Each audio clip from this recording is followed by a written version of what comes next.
What is going on, everybody? It's Alex coming back here with another video. And today, this is an amazing day because we have that franchise guy coming onto the channel to do a back and forth mock. Say hello, Marcus. How's it going, everybody? Excited for a little back-to-back mock draft. This is actually my first human interaction draft season because there's no Senior Bowl. So this is the first time I'm talking to someone else about the draft. So I'm excited about it. Yeah, so obviously today we're going to be doing a 2-round. Going to be splitting up into 2 different episodes. Hopefully we can get a little bit of commentary in there. Who knows? Might be 1 episode if it goes by fast enough. But we're going to have some fun. We're going to be rocking AFC. We're going to let Marcus rock the NFC. So all you Washington fans out there, prepare to kill him, not me. Do not kill the messenger, kill him. So we're going to be rocking into this. We're going to be sharing our screen with, of course, the draft board. Hopefully the actual UI comes out pretty well on this. And we are going to be rocking just now. So we're just going to get right into this. Is that fine with you, Marcus?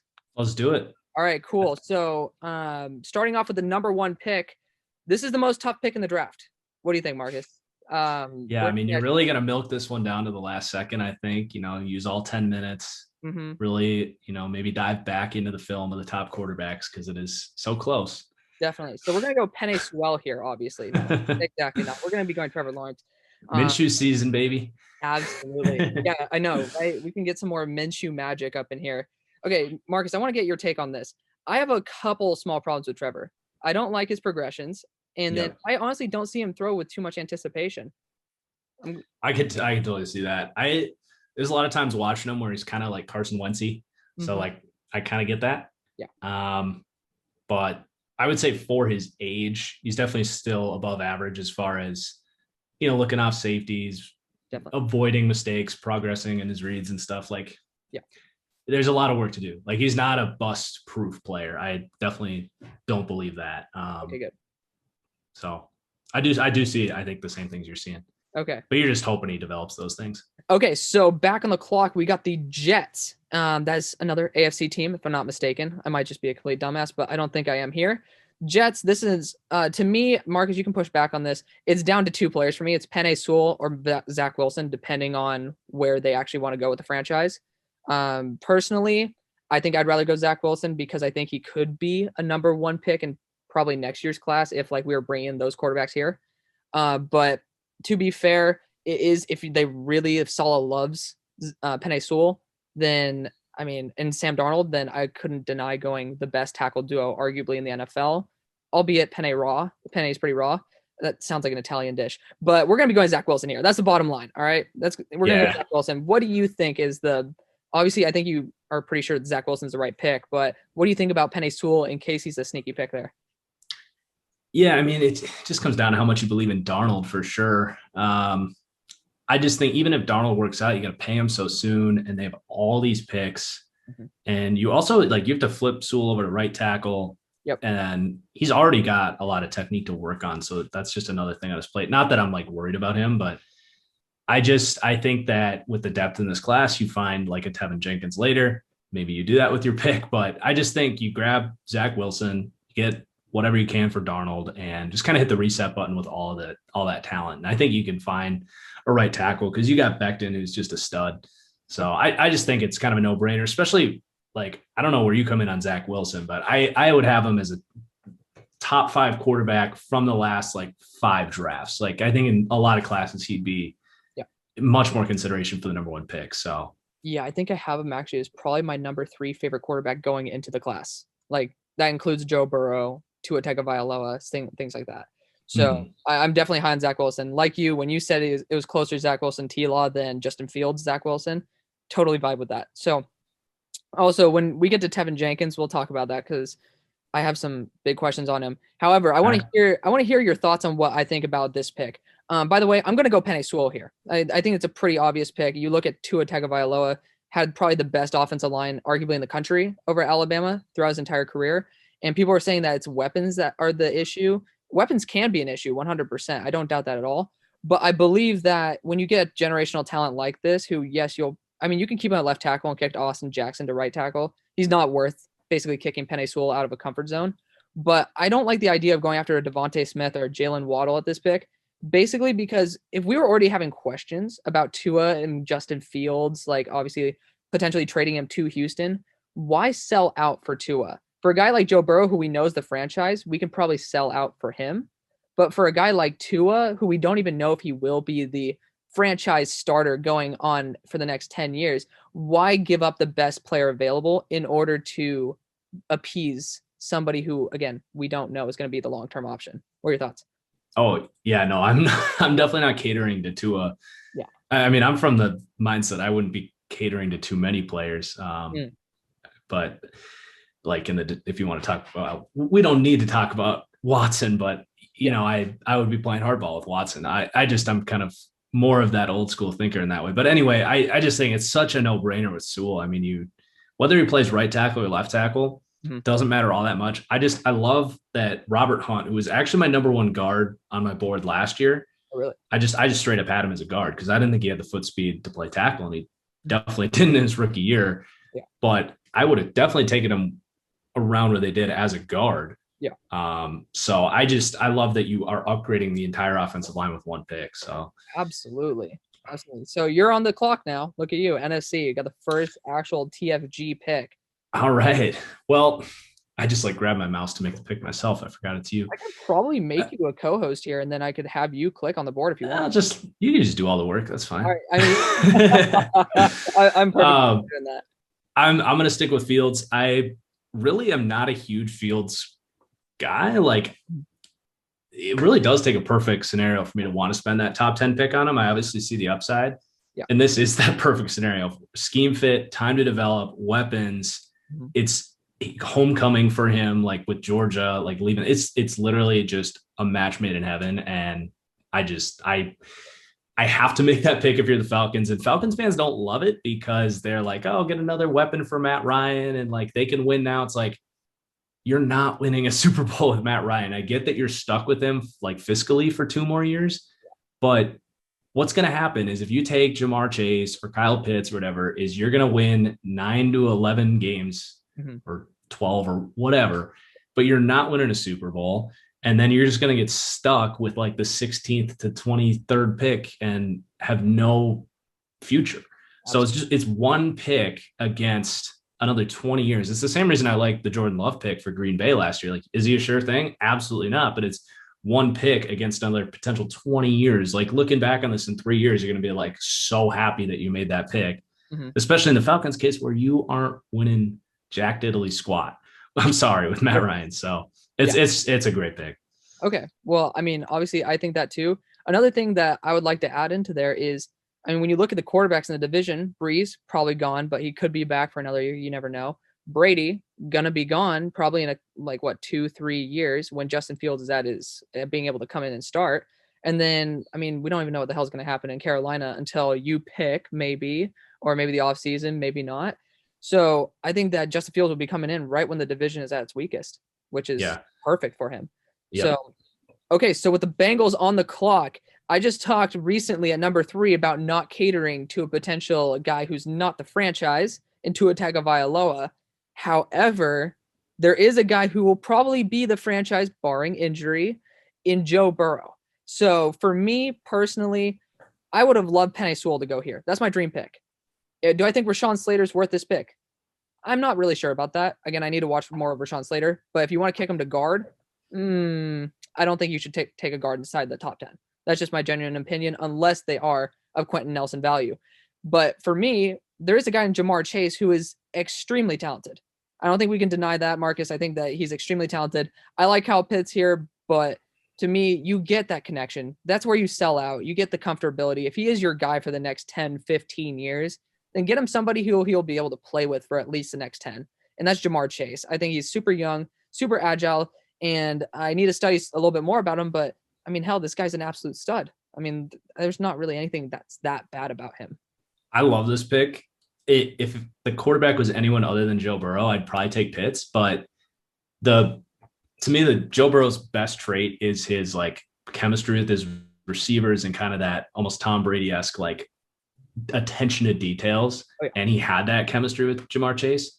So to be able to just kind of rekindle it, and Jamar Chase's only knock is he opted out. What was he going to look like in a different season without Joe Burrow? It's this just pick up right where he left off. So I think you're able to increase the value of him as a prospect because of your unique situation. So definitely. So you're on the clock with the Eagles. So have fun.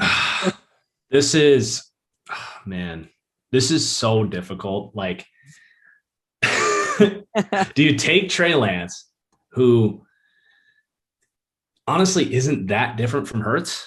I think Lance has better traits, maybe a little more accurate, kind of more of that blank slate. But at this point, I think Hurts is enough of a gamble with enough upside. I don't really feel like that's the best use of resources.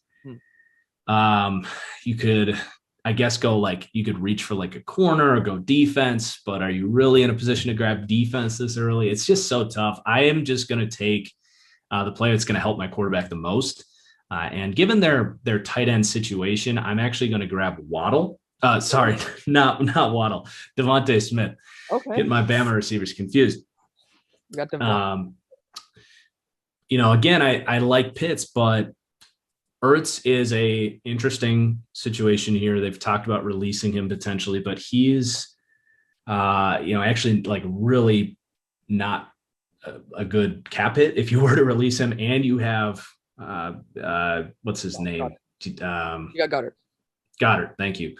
So you already have some tight ends there. That wide receiver spot's just so messy. You need a true number one who can be your first read guy, because to put it bluntly, Hurts is kind of a little bit in that first read, then run category. So to get a guy that's going to separate immediately and speed up that processing is going to help the development of Hurts and give him a chance. And if not, then you got a first round next year from the Colts, most likely, and you're probably going to stink if Hurts isn't any good. And you just take a guy next year and have a hell of a receiver to throw to. So, all right. Well, I mean, personally, I don't like Devontae Smith that much. He's my number 9 guy on the board. Don't worry.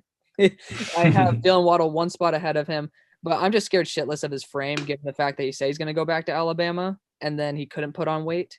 That's something that really scares me. Again, he looks like a beanpole. The numbers don't matter until you see how his body's actually built. I mean, an Antonio Brown 5'10", 180, 175 is going to look. He just looks way larger, obviously given 3-inch height difference, but he just looks and feels like a much larger, much more built receiver than Devontae at a similar size. That's just something scary to me. Yeah, I can see it. You're on the clock. Oh, that's right. So Detroit here is another really tough spot. Again, Trey Lance is obviously in consideration here. I do think he's like the ultimate boomer bust prospect who needs a ton of just help, like organizational stability, wide receiver talent, which is non-existent here, offensive line that has a lot of work to do. This is not the environment where Trey Lance, I think, is going to develop or succeed. I also don't trust them to, frankly, sit him for a year with Jared Goff there. I don't think they would necessarily have the patience. So this isn't the year I'm taking a quarterback. It's a multi-year rebuild. Everyone knows it. And I'd love to trade down here, but if you can't, I'm just going to grab the physically minded Rashawn Slater, stick him at right tackle. And I love the idea of just focusing on the line play here with the mentality shift of this coaching staff. And they want to run the ball. They're going to have Hawkinson in there helping out as a run blocker big time. And I think Slater, I know he'd play right tackle here. So it's the safest pick, but it also is a guy Rashawn Slater's not going to get drafted by the Lions and be like, I don't want to go to Detroit. He's going to be fine with it because I think as an offensive lineman, fine with just coming in and start mauling day one. Dang. Okay. I was not expecting that. I'm going to be honest. Of all picks, I was not expecting that one. You know what? With that idea, I'm perfectly fine. I just think I'm worried about his length. I'm going to be honest. I don't know. I haven't watched him enough, but from what I've heard, I just do get a little bit worried with guys like Khalil Mack in the division that use their length very well.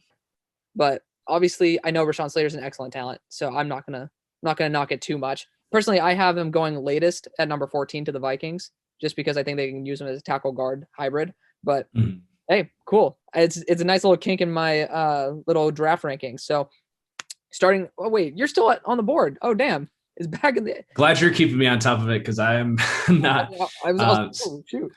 So we talked about this kind of before we got to this pick, but we are actually going to do a little Sam Darnold action here.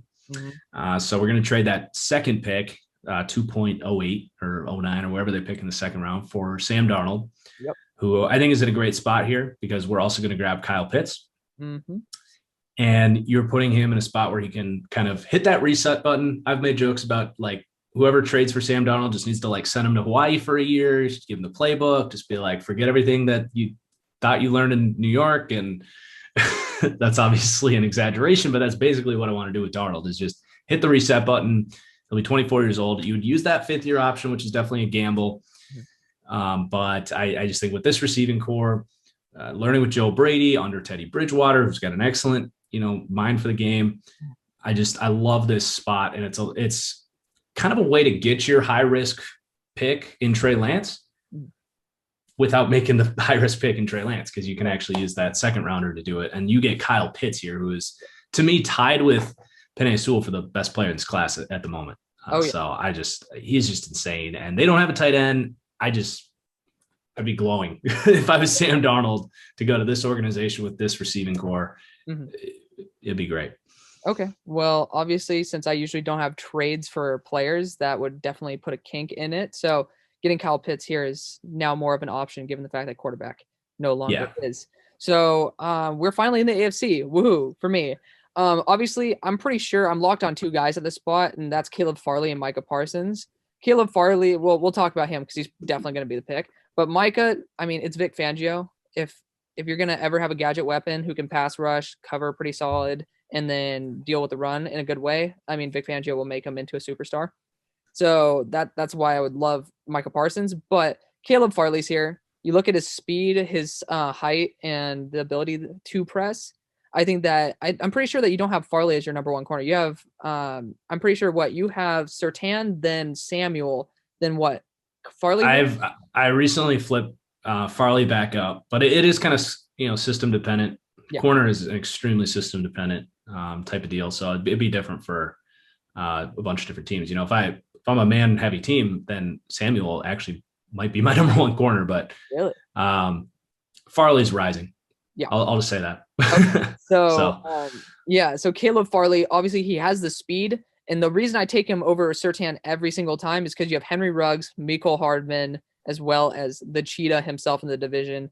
And I have questions on Surtain's speed, given the fact that I saw him get burned by Seth Williams by like a good amount of separation. So Caleb Farley to me is just going to be the ultimate guy who can have the potential to keep up as long as he stays healthy. That's a big thing. He needs to stay healthy. But I mean, obviously 20 something, he's like 26 passer rating when targeted in his like redshirt sophomore year. Yeah. No, he had a ridiculous sophomore season. It's kind of cool. So that makes it easy for me at 10. I'm going to grab Surtain for Dallas. I mean, that's like probably the most likely pick other than the top 2. Like I just think if he's there, it's such a no-brainer. Perfect scheme fit, lengthy press corner. It's their number 1 need. Just it's so easy. And you reunite him with Diggs from Bama. So exactly. That's a great fit. I love that chemistry. I love the chemistry instantly. This is my dream pick of the draft. So next we got the Giants, who is also you. So I'm like tempted to throw Trey Lance in there here.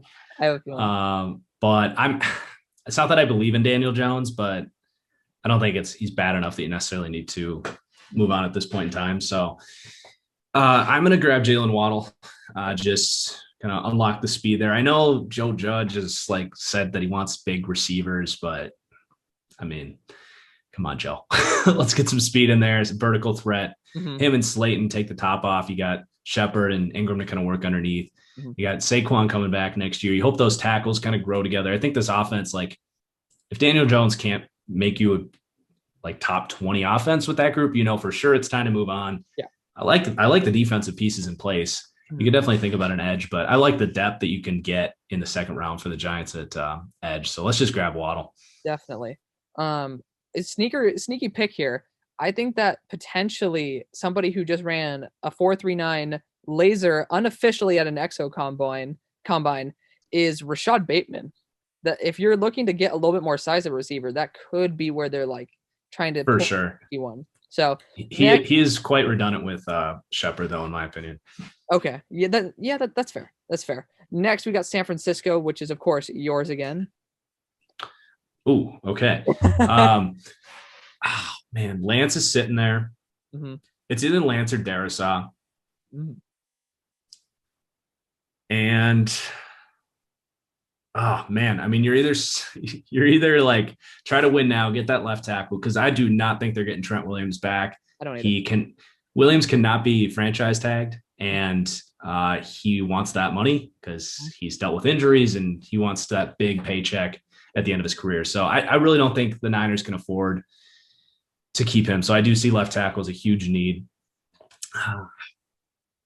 So tempting to grab Trey Lance though, because you know what Kyle Shanahan's going to do with him. What about JC Horn though? I think you can figure out. Okay. That system's never overvalued corner, and I don't think Horn is worth this pick. Okay.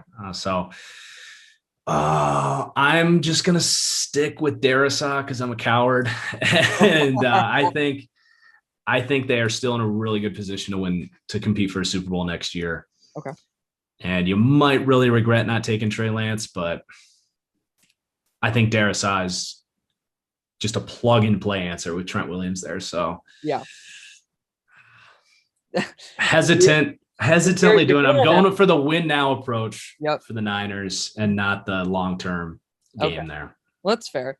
I mean, personally, I'm pretty sure that if they were calling up for Teddy Bridgewater, that might give a hint that they want a backup quarterback to be able to trade Lance that much. I mean, trade Lance up, but I don't know. They didn't get him. So I don't think they're going to be getting Trey Lance and Jimmy G up in the building, especially with Jimmy G saying, didn't he waive like a no trade clause?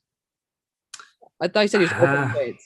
I'm pretty sure he said I didn't know if he had one or not. I'm not sure. Yeah, okay. So next pick, we got the Cowboys, who I always love going Darisaw here, but you lose Sam Tevy, you lose Pouncey. I even think you lost Forrest Lamp in there, and then whoever the hell else was on that offensive line. Lost. Yeah, exactly. I mean, they're already lost on the field. So I think this is a pretty obvious pick for me. I like Samuel Cosme a lot. He's good in the pass as well as in the run game. Very well balanced PFF wise. Obviously, I'm actually doing a scouting report on him right now. But obviously, he's been consistent throughout his career too. So I'm a pretty big fan of that. And he's been doing it well for 3 years. You might as well get Herbert something to protect him. I mean, the dude did really well under pressure, but doesn't mean he has to be under pressure. So that's why I'm going to definitely go Samuel Cosme here. And it's your turn again. All right, this is going to be Trey Lance. I would just, as a Minnesotan-born Packers fan, I would actually love this. Yeah. Believe it or not. I just like when teams make smart decisions, even if it's a rival team like that. Yeah. And local kid, chip on his shoulder, unbelievable scheme fit, growing up with now Kubiak's son, the new coordinator, him, Justin Jefferson, like just march that pick up. Like I don't even care if Kirk Cousins is mad about it because apparently he just doesn't want like a high paid backup or he doesn't want to be pushed or anything. I don't really care. Like if Kirk gets pissed, then it's so bad, like too bad. So yeah. So what do Vikings need some future. They need some upside and a vision for the future because they are stuck at the moment. So I do agree. I do agree, especially with the Bears being one quarterback away from competing, the Packers always competing. They kind of do need a future, maybe more than the present. Especially with their didn't they get like 23 sacks last year? Like something. Yeah, it was. I mean they were the worst defensive line, not by choice, but you have an opt out and Danielle Hunter kind of took that defense away. But yeah, okay. I don't know if they would actually do that because I don't know if Zimmer has the patience for that. But if it's me picking, that's what I'm doing for sure. Hey, I mean, I love these picks that I don't always do. So now looking back at the AFC, we got the Patriots and. I mean, I'm looking at two options here, maybe three. I don't know. We got Rashad Bateman, who is that larger receiver with potentially that Justin Jefferson comp coming in. We have Mac Jones, which, of course, Saban Belichick connection. They kind of do need a quarterback. Concerned that they will be potentially bringing back Cam Newton. Been hearing rumors about that. Not a fan of that at all. But technically, they could take Micah Parsons. Given personality issues, I think Belichick's probably the best one to kind of hammer those out. I think that he's definitely the guy who could probably do it. So obviously you're getting a top end talent right here. And I mean, imagine him next to Dante Hightower. That'd be kind of cool. Oh man. Like, oof, that'd be kind of scary. But I am going to be going the Saban connection here. Saban thinks so highly of Mac Jones. And I think that it's going to leak into the Patriots locker room and leak into Bill Belichick's office. So we're going to be getting Mac Jones here to secure the last quarterback on the board. Sorry, Bears. That's one of my teams. So I know Marcus doesn't like me anymore. But now you're on the clock with the Cardinals. Cardinals are up. All right. So what do you think this is like, I feel like this is worst case scenario for the Cardinals. Yeah. Because you got the two corners are gone. Waddle's gone. Mm-hmm. Edge is still kind of a need there if you want to think long term there. Mm-hmm. And they're going to need, with Reddick probably leaving now, you're still going to need some sort of speed threat off the edge there. So, Marcus, are you saying they're going to go Kyle Trask with this pick? Don't think so. Okay. The opposite of Kyler Murray. Yeah. You know what? If this happened, if I was the Cards, I would look to trade down, but that's not something we're doing here. So I'm actually going to shock the world. Uh-oh. Again, I'd love to trade down here, but okay. I'm going to grab Asante Samuel Jr. at 16. I knew it. 40% man coverage for the Cards last year. A lot of match 3. Like, he is totally scheme fit if they're going to repeat a lot of stuff. You got corner gaping need. I totally love Farley here if you could land that. But, man, again, I'd love to trade down. It's a little early, but that's my dude. I think that's your biggest need, and I love this player. So that's the pick. I mean, I had a feeling you're going to go that, especially since you called him your cornerback 2 on like your first one that you did. You said like, hey, this is my cornerback 2 right now. Mm-hmm. So obviously I had that feeling. I personally would have went JC Horn, but Asante Samuel would have been my second guy right there.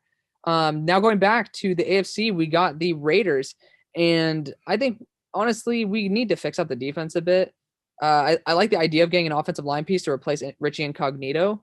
That would definitely be something I would consider, given the fact they like to run the ball quite a bit. Like Elijah Vera Tucker right here would be a solid option in my opinion. But to be honest, I think you need to fix up the defense a little bit. Chucky definitely, he won the Super Bowl with the Bucs having Tony Dungy defense, right? So he definitely has had success with a really solid defense.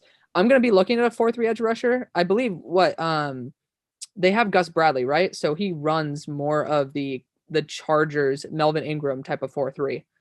So if I'm going to be looking in that realm, Kwity Paye is a little bit heavier, but he still is definitely going to be able to be a bookend type of defensive end in a 4-3 scheme. I think I'm going to like this pick quite a lot. Cleveland Ferrell's been kind of a meh, and then Max Crosby is not really my guy. So I think Kwity Paye can fill in for either one of those spots if they want to. And I heard that he came out this year with a whole entire set of new pass rush moves. So to me, I am going to be going Kwity Paye here, knowing the fact that he was able on his own to come out and just show that, hey, I can work in the offseason even when I don't need to, and come out and show that I actually have some talent. I'm a huge fan of that. I think Chucky's going to realize that talent as well. Next, you want to comment on that? I want to comment on that because it's not a bad pick in my opinion, but the Raiders have spent so much time being conservative with defense with these early picks, and Paye is a double. Like, he's going to start. He's going to be their best edge rusher for sure. Do I think he's a massive upgrade of Ferrell and Crosby? He's an upgrade for sure, but is he going to ever be a number 1, like what they really need? A guy that's going to potentially get you 60, 70 pressures? I really don't think so. I think he's a good starting, like, high-end number 2. I love his, quickness and the polish that he has for sure. So it's definitely consistent with what they've done, but to me, it's Gregory Rousseau. He is the dude. Yep. I think he's the biggest player being slept on right now because his tape is freshman tape. He was recruited as an athlete who was half receiver and really spent his redshirt season beefing up the most he could and was incredibly strong in his freshman year. Let me ask you this. Have you heard his interview with the 2-for-1 Drafts podcast? I've not. It will change your opinion on him because the way he talks about the game, and he understands that he's raw. Yeah. And he's totally open about that. And you could like feel it in his bones that it bothers him that he wasn't out there proving people wrong. And I really do believe that there is a better chance than not that if he was playing last year, he would be a top 6 or 7 pick in this draft. Really? Okay. Yeah. Well, I mean, there's risk. Absolutely. But he's the only guy on this list that I think can give you an alpha. Okay. So I was actually in between Pay and Rousseau for that bookend. I think the idea that, again, you talked about the consistency with what the Raiders want to do. So obviously this is kind of a hybrid realistic / what I would do mock. And again, I think that effort they put in the offseason, obviously I haven't seen the 2-for-1, so maybe that character would show up and be something that Chucky likes. But showing that he was able to put together some new moves in the offseason, that's kind of a huge thing for me. And I think probably would be for Chucky as well. But I do agree. The highest end guy right here is Rousseau. I actually have him above Phillips, given. Do you know that Phillips almost retired due to concussions? Yeah, he's massive red flags for sure. That's huge. That's huge to me. But we're on the board. It's 18 with the Dolphins, and dude, this is an easy pick for me. I mean, it's down to these two guys. I'm really high on Zaven Collins. I know that he actually has personality red flags. So I know that he's lazy. I know from people at Tulsa in the locker room and out that he is more of a cancer to the locker room. But I mean, both these guys kind of have that trait. I think that Flores personally could actually deal with it. Obviously, coming from a Belichick type scheme, he is an amazing coach. I think that he gives players no reason to actually really be that much of an asshole in the room, just given the fact that he is such a good dude as a coach, and then the team will actually have success. But I want to hear your thoughts on this before I pick Micah Parsons here. Yeah, I mean, it makes sense. Great scheme fit as far as kind of that versatile piece. They just cut what's his name on the outside today? Yeah, Van Noy. Mm-hmm. So he could actually probably be better at that role, honestly, with his ability to kind of pass rush and stuff. So it does make sense. I don't think he would really be a cover linebacker there, but yeah. The only reason I would push back is that's kind of a position that, going back to the Belichick days, you don't really need to invest in that spot. Just like look at Van Ginkel crushed it in that role. So that would be the only pushback there. But I mean, dude's a freak. So I get it. Yeah. Okay. Well, you are now on the guillotine block with my Washington fans. All right.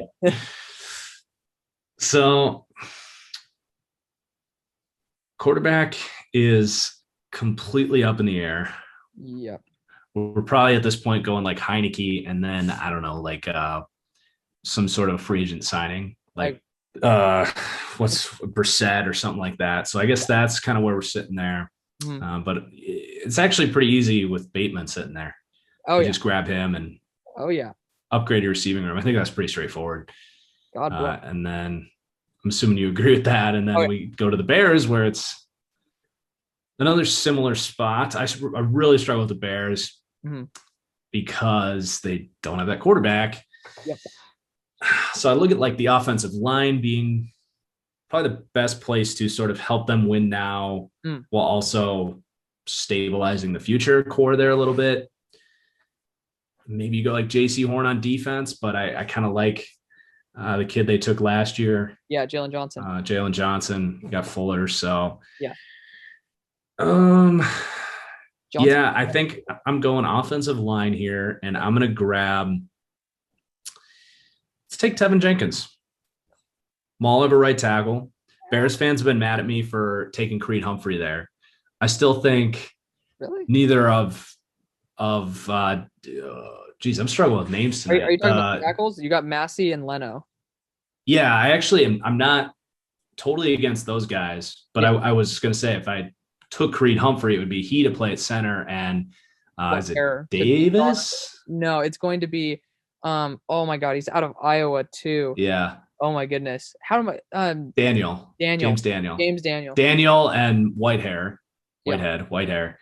They've both really struggled at center. And they have this Notre Dame kid that like was an undrafted guy that played actually pretty valiantly for like the last 6 weeks, but I'm not really banking on that. So I'd love to go Creed Humphrey, but I also like the Tevin Jenkins pick. Okay.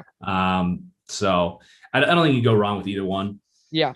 And maybe Massey can slide inside or something, but Tevin Jenkins is absolute mauler.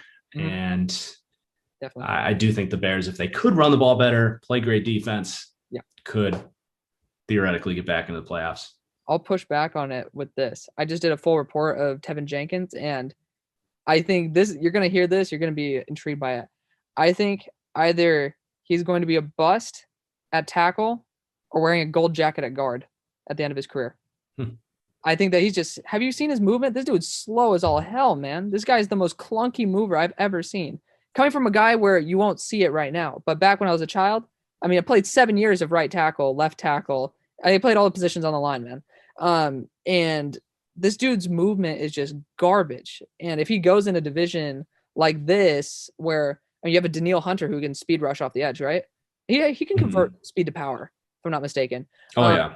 He's going to be beat off the jump, but he is so susceptible to inside moves. I don't know if you've done like a deep dive on him yet. This guy gets beaten almost every time there's an inside move taken on him.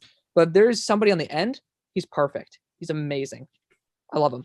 Did you see his game against Texas? Yeah. I watched the game against Texas too. But he was pretty good in that game. He was Dude, definitely that was potentially the most dominant O-line performance I've watched so far. Like he made Joseph Asai look like a 230-pound like true freshman. Like he put him on his ass like 6 times in that game. Mm-hmm. Oh, definitely. I've seen that. So I do get the footwork problem. You are in at least from a run blocking standpoint, you are in an inside zone heavy scheme here. So he's not going to have to worry so much about, he's going to be getting a lot of Trey blocks and, not get exposed with those movement skills. And I would just say worse athletes have had success as pass protectors. That's fair. So I just love his potential at guard. I gave him I could totally see that. Yeah, with 10.0 being the best of all time, i.e. Quentin Nelson, I gave him a 9.75 in like power at the point of attack. That dude his strength is unreal. Unreal. But next, got the Colts, finally my pick. I'm gonna be looking at the tackles here, and I'm gonna be honest. Mayfield is a guy who I like, but I mean, we could look at wide receiver here if we want to give Carson Wentz a weapon. Not a fan of these guys at the spot, if I'm going to be honest. I think Terrace Marshall's lazy as all get-go. So if we're going to be honest, I'm looking at 2 spots. It depends if you see AVT as an actual tackle. I don't. I think he deserves to be on the inside. Yeah, I got him as a guard on my board. Yeah, so I have Jalen Mayfield and Liam Eichenberg here as the only 2 options in my mind. And Mayfield, he's the raw young prospect that can develop into somebody with an extremely high ceiling. Eichenberg's a guy you're going to plug in right now. He's going to be a beast. I watched some of his tape. I haven't done a deep dive into him, but this guy looks amazing to me. I don't really see any flaws in his tape, except maybe his age. I mean, it's a Notre Dame offensive lineman for you already know what you're getting. So I think, honestly, that to me is going to be the best choice. He's somebody who can step in. Carson Wentz isn't going to get hit 50 times. And I think it's just something that you maybe not get the highest end player here, but you get the safest. So you can push back on that if you want. I like Eichenberg. He's just polished. Yeah, I definitely like him. So I'm still on the board. We got the Titans here. And again, I think we got to go that 3-4 outside linebacker type, similar to Harold Landry, if we're going to be honest. And I would look at Osai here because I have him similar to Azeez Ojulari, but after watching the Tevin Jenkins game, where I could see powerful linemen kind of dealing with him in that type of way, I think Azeez Ojulari has the higher upside, if we're going to be honest. I think I like this pick. What are your thoughts on it? I'm going to click it anyways, but we're going to be clicking this 3-4 outside linebacker like Harold Landry. I think you're kind of kissing Harold Landry goodbye if you're making that move, just because you just don't have any power on either edge. But I could see it. I would have gone Asai. I like his motor and kind of his play strength a little better, but.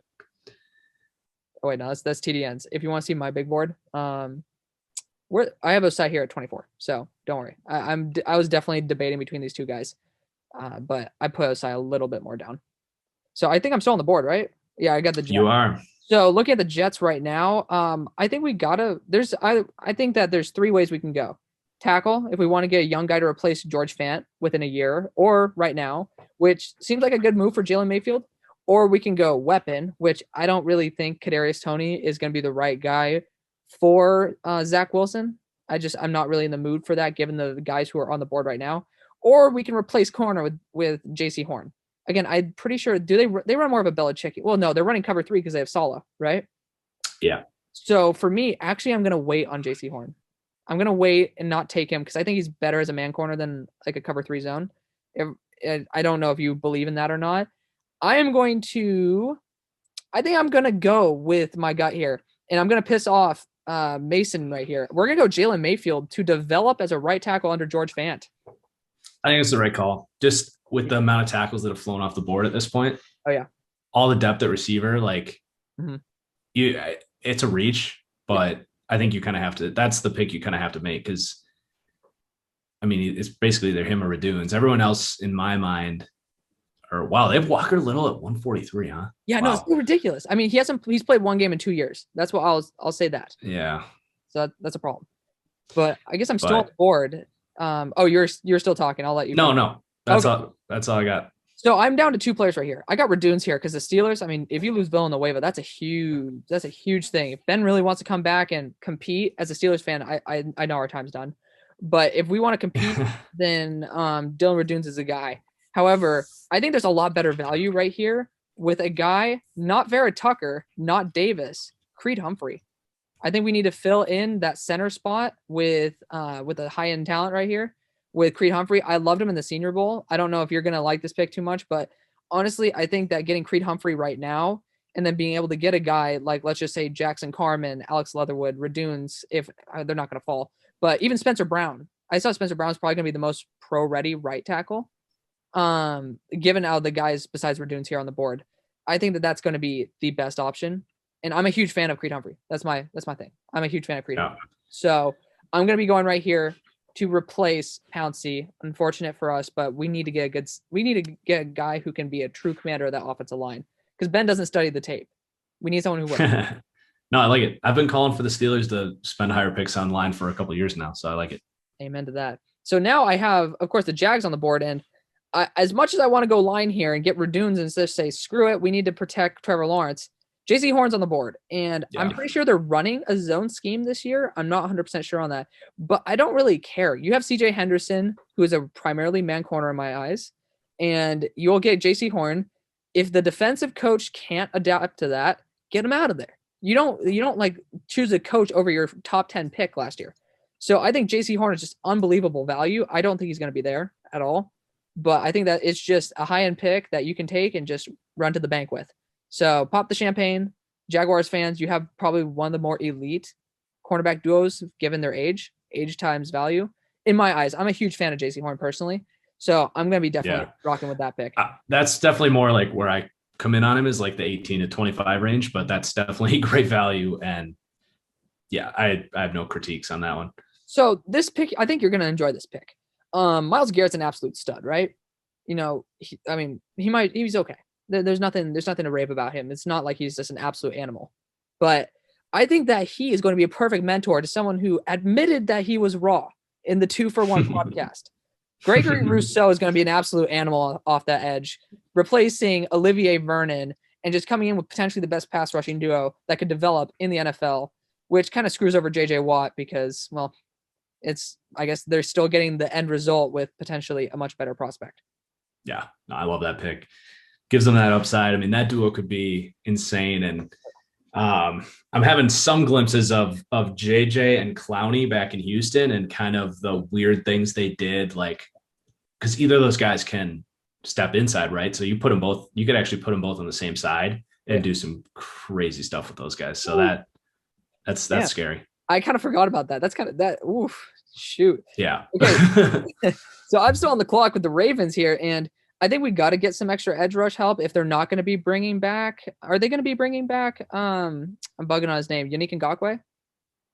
I think both those guys are gone. I think both Ngakoue and Judon are probably out of there. Yeah. So I think obviously we need to go for this edge route, and I want to get a guy who's more quick off the edge with a really good motor.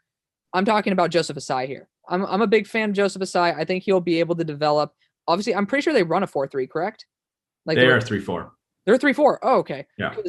Okay. Well, screw that. Well, Joseph Asai is definitely the pick then, but I didn't really care. I think they could have used him in a Melvin Ingram type of 4-3, 3-4 hybrid scheme. Yeah. But Joseph Asai's huge guy for me. I love him. I think that works. The one thing I've really picked up on the Ravens is they love those pocket pushers like McPhee, Judon, and go back to Za'Darius. Like they like guys that are going to push the pocket. So I do think that they like to identify those specific power rushers in like the second, third round. Okay. So I don't mind the pick. Yeah. But with how much like zero blitzing and stuff they love to do, I think that the kind of versatility of Osai might not be fully maximize there. Okay, that's fair. But he could still crush it there just with the things he's able to do versatility wise. But Definitely. I would say there's the guys like Ronnie Perkins, and way down on this draft board is Cam Sample. Oh, okay. I don't even know where they have him. Where is Cam Sample? There we go. Yeah. He might be a top 50 player for me when all is said and done. I love him. He is insanely powerful, and he's quick off the ball. And like his Senior Bowl, he was untouchable. Oh yeah. Lined up as like that 4-tech. Like the guards there just didn't know how to handle that combo of speed and quickness. But I think actually as a stand-up outside linebacker, which is what he did at Tulane, he's got that like Khalil Mack ability, and I don't say that lightly, to like fly off the ball, long arms, hands inside, and just drive you backwards. And I think that's exactly what the Ravens are looking for. So just something to keep an eye on there. I mean, hell, you know a lot more about some of these guys in the later rounds than I do right now. So guys like Cam Sample, who I'm more ignorant. I'll put ignorant on it. Sure. Your judgment. Okay, so you're on the board with the Saints. I just go best player available for the Saints. Can you pull up the? Yeah, I'm gonna pull up the total board here. Yeah, I mean JOK. Really? Okay. Yeah. JOK. I mean, I didn't see him falling this far, but it's about where I have him. These kind of uber athletic hybrid cover, outside linebacker types haven't had the most impact. Yeah. Like day one. Yeah. So I think that does push him down a little bit. And you're losing Quan Alexander there, who just destroyed people in this scheme. So they're not going to be able to afford him. So he's a plug and play replacement there. And the combo of JOK and Gardner Johnson, like in that slot on both sides, that's nasty. Definitely. All right. Well, you get to choose for your favorite team. So all right. Nathan's looking. Well, Rondale Moore is still there. Whoa. My guy, I would love to get Asante Samuel here. Yeah. But he's gone. I think that this playmaker type and someone that I think can dominate like in the quick game, which is I think the biggest need for the Packers is someone that can separate quick and just get open early, because they struggle against, like, the Bucs just shut down their receiving group. They couldn't get early separation. Definitely. And without Bakhtiari in there, the pass pro wasn't quite as good. And it just, the offense kind of, Rodgers did some crazy stuff in that game, but for the most part, the offense kind of struggled. So Rondale Moore, a guy that they have been looking for one of those gimmick pieces too. They've had Tyler Ervin, they brought in Tavon Austin, but neither of those guys are the skill set of Rondale Moore. So I think they finally get that piece. Hell, you can even use him as some running back there with, Aaron Jones probably out of there. So I just think that versatile piece, LaFleur has honestly kind of proved to be a pretty damn good play caller. So I think they can get creative with him as he kind of develops his route running and stuff. And he's got the speed too to take the top off. So I'll just grab Rondale and figure it out later. All right. Well, there you go. Another kink into my normal draft philosophy. But the Bills are on the board, and I think that since we can't really get a true right tackle anymore, Raduns would be not too bad because North Dakota State likes to do the run. Because they are losing their right tackle, if I'm not mistaken, Darrell Williams. So Raduns is left tackle, but I'm pretty sure he could probably move over to right. Am I mistaken? Yeah, I think it's probably fine. But there is still some amazing linebackers on the board, and if there's anybody I'm going to trust, is the Bills defensive coordinator to use a linebacker properly. And Zaven Collins has both edge rushing ability. He is the best coverage linebacker I've ever seen in my entire life, which might mean that I haven't seen too many good coverage linebackers. But he also, like, as long as you get his motor running, he'll do a great job.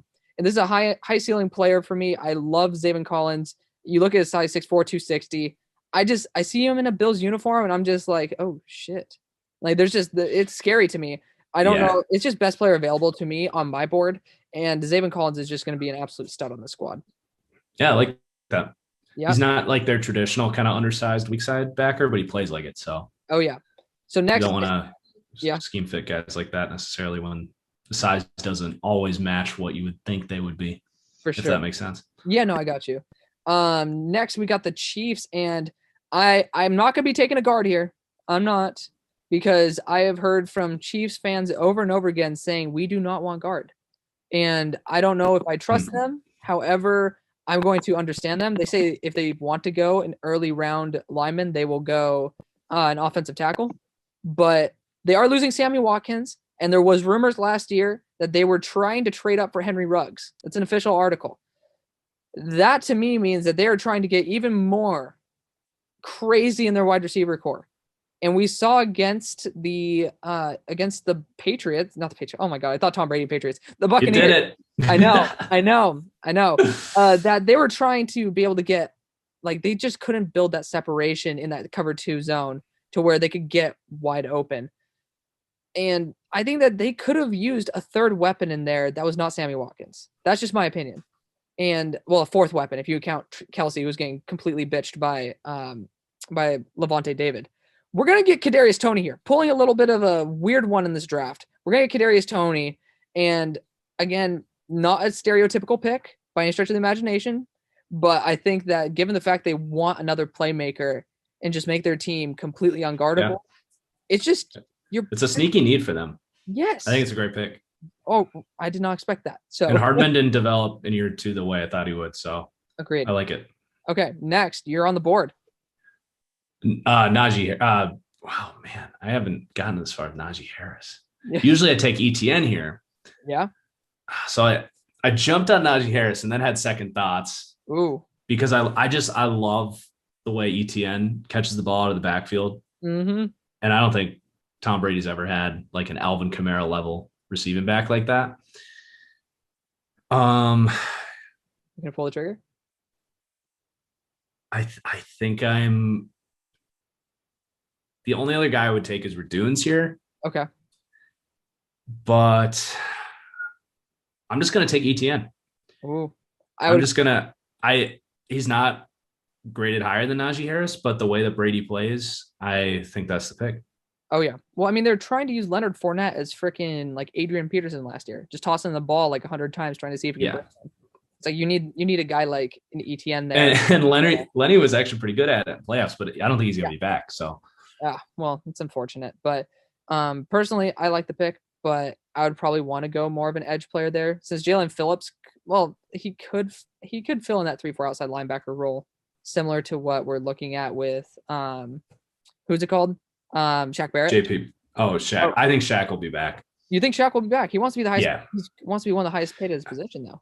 I know, but I think of all the guys, that's the guy they are going to prioritize. Okay. I think Shaq and David, they'll find room for them, and I think Godwin's probably the one that ends up hitting free agency there.